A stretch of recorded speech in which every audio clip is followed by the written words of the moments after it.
Capcom and their developers really have been on an amazing run ever since they decided to reinvent the franchise with Resident Evil 7. I'm old enough to remember when it looked like this series was heading for a severe fall-off. Now, after 6 major releases in less than 10 years, it feels ridiculous not to mention Resident Evil when you're talking about horror and gaming. The franchise has remained relevant for 3 decades, a creative and business-savvy feat you rarely see anymore. So bravo, Capcom. I give you a lot of shit, but that's only because I know what you're capable of when you actually care. You make incredible things. Which brings me to the release of Resident Evil Requiem, or Resident Evil 9 if you're nasty. As you can probably tell from the intro, I'm a huge fan of this series. I mainlined this game for the better part of 20 hours, and now I'm here to report back. We've got to be quick though, because honestly there's another playthrough waiting for me. As is tradition, I need to make the game my bitch on the second run, and I'm looking forward to that, so let's get into it. Grace! Grace! Grace Ashcroft. Yes? My office. Coming. Similar to previous entries in the Resident Evil franchise, this game follows 2 playable characters, newcomer Grace Ashcroft and returning sexual Tyrannosaurus, Leon S. Kennedy. You jump back and forth between the two throughout the game, with Grace taking up a little over half of the narrative focus. The experience is very Grace-heavy on the front end. Up until the last 5 hours or so, I thought we were only going to get small sprinkles of Leon, considering his sections were only about 20 minutes at a time early on. Thankfully, Leon's story turns out to be just as fleshed out as Grace's, which is good news because it took me a minute to warm up to Grace. I get that she's going through a lot, but she's awfully shaky at the beginning. I'm sitting there like, I need you to toughen up, champ. And eventually she does. It's just a bit of a rocky first impression. She does eventually grow into the role though, and based on the Resident Evil subreddit, she's becoming a bit of a fan favorite, so I should just probably move on from this point. Probably not a good idea to poke me. Ultimately, the structure is a little clunky, but it's not the worst pacing I've ever seen. That title belongs to someone else. Sorry, I got a cold or something. I'm not sure what that was.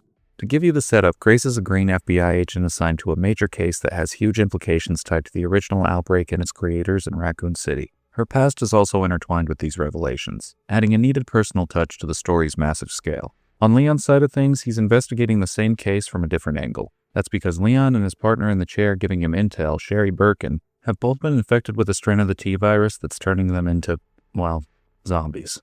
Obviously, they want to stop any potential bioweapon attacks, but if they could save their own lives, that would be good too, because walking around as a zombie sounds really unbecoming. Even if Leon could somehow still make that shit look sexy. Hop out, air out, made it look sexy. This is probably the most focused and serious the story has ever taken itself, and it's enjoyable and satisfying for longtime fans. But I can't help feeling that it wasn't totally earned. What I mean is, we spent the last 2 games following Ethan Winters and his family, and then Requiem comes flying in from the top rope, referencing OG titles, characters, and narratives from the series all in one game, after a 13-year narrative gap for a lot of this stuff. Now, if I'm playing devil's advocate, you could argue that the remakes that were released alongside the new mainline sequels were meant to be the build-up for the events in this game, keeping those events fresh in the players' minds, so as not to confuse or scare my fellow Resi nerds. But just because those games were released recently, doesn't mean the events in them happened any more recently in the timeline. It felt a bit rushed considering the context. You know what I mean? Granted, the story of Resident Evil is pretty convoluted anyway, despite Capcom's attempts to tighten it up. Frankly, I think that's part of the charm at this point. But even with my nitpicky criticisms of the narrative, I must reiterate that the story was remarkably enjoyable and satisfying. Requiem feels like a story told for the fans, while still being accessible for newcomers, because we experience a lot of these revelations through Grace learning about them for the first time. Not a perfect execution of the story in my opinion, but very close. The gameplay, on the other hand, might be perfect.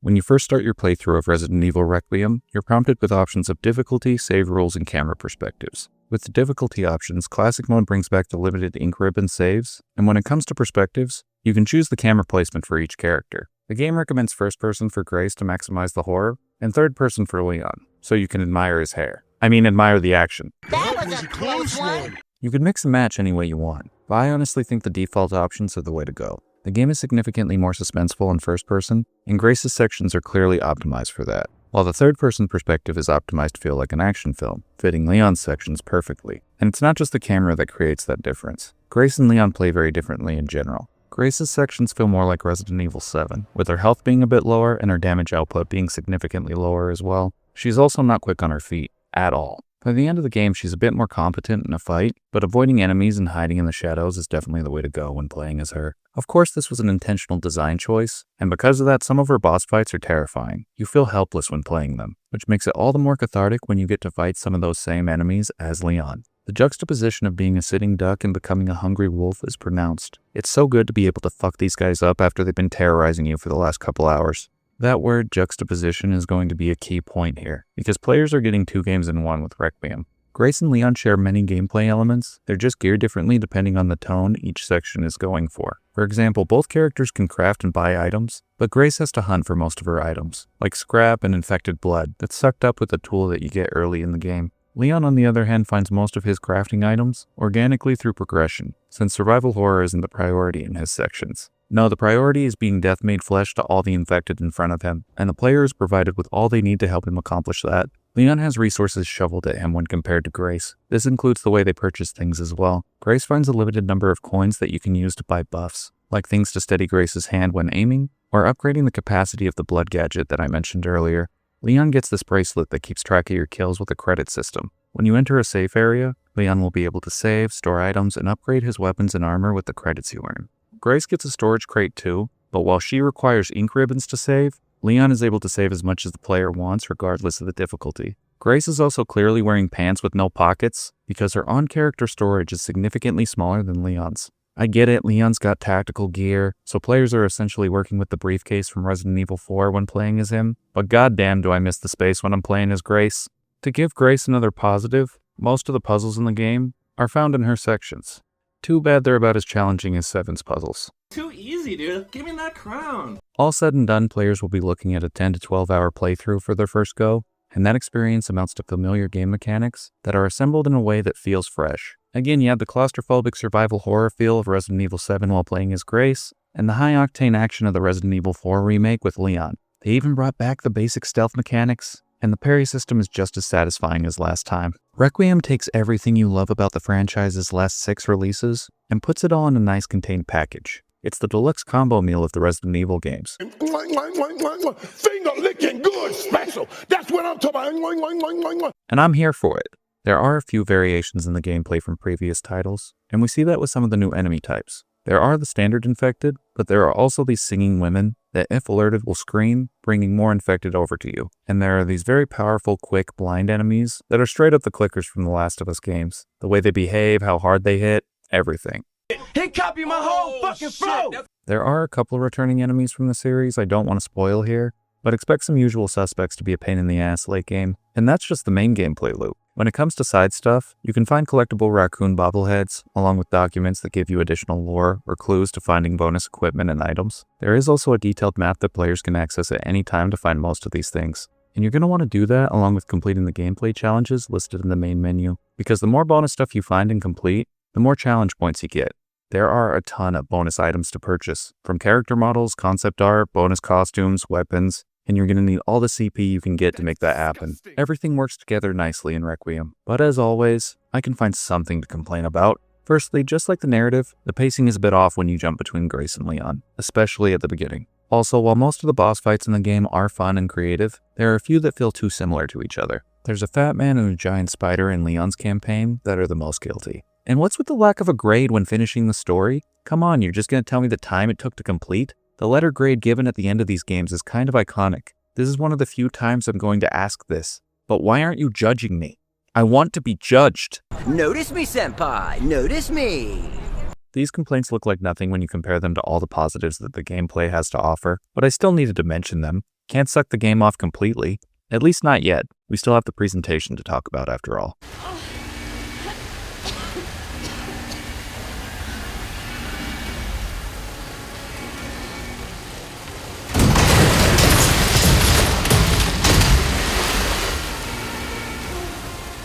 Capcom has always prioritized a certain level of pageantry in their titles, and while Requiem takes itself super seriously, keep in mind who we're talking about here. They can't help themselves, especially when you have the king of gaming one-liners front and center.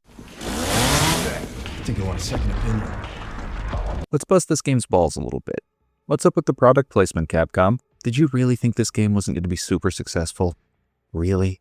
I know you have a spreadsheet with the exact number of Lady Dimitrescu simps that you created with the last game. You knew this title was going to print, but still, you had to put Leon in a Porsche and give both characters a watch brand most people will never be able to afford, especially government agents. Leon's probably getting paid well at this point, but there's no way Grace can afford that thing. That being said, I kind of want that watch. No, resist. Resist the predatory capitalism. Remember your working class values. Gratuitous consumption is the devil and does nothing to improve material reality. No. Let's talk about the environments for a second because they are lackluster. You go to every generic scary location in this game, and as you saw in the trailer, if the story didn't take us to an apocalyptic bombed-out Raccoon City, I would say there were no inspired locations in this game. Come on. Creepy hospital, research facility, then Raccoon City. That's pretty much it. And how Raccoon City is even a little lackluster itself. Because there's a lot of gray, a lot of dusty, blown-out gray, kind of like your grandma. If it weren't for the city's iconic status in the series, I might be more critical, but we'll keep it in the positives. Which, let's go ahead and pivot to the positives. With the exception of the previously mentioned critiques, I love everything about the presentation. The RE engine appears to be reaching its final form, because this game looks incredible from a technical standpoint. My PC is a little dated, with my RTX 3080 i9 processor and 64 gigabytes of RAM, so I ran this game with performance settings, which still left most everything on high. Even with that being the case, I was blown away.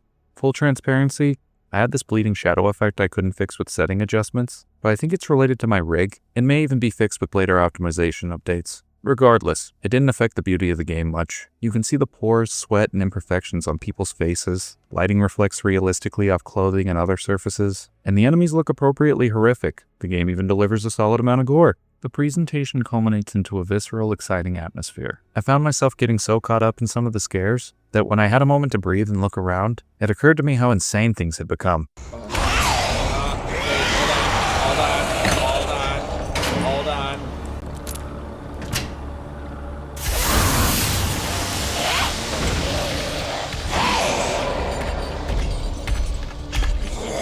Like swing on me?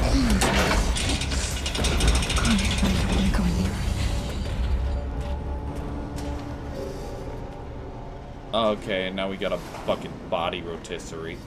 There is a certain level of quality with the finer details. With characters beginning to stumble and breathe heavy when their health is low, there's also plenty of room for players to feel like a badass, because the animations are so fluid. Watching Leon walk through fire, drape his rifle over his shoulder, only to pull off a finishing move, is nothing short of awe-inspiring, and you get an abundance of that with the way this game presents itself. As I mentioned before, Requiem feels like it takes notes from the franchise as a whole, which means the over-the-top ridiculous tone of Resident Evil 6 makes a brief appearance. When this section hits, John Woo Flaming Dove should have appeared on screen. Fuck, the man himself could have appeared, just to mark the return of these themes in the series.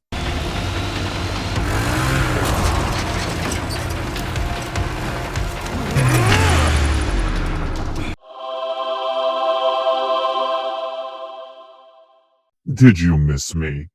Oh my god, I did. Make the man with the emo hair pistol joust, Mr. Wu.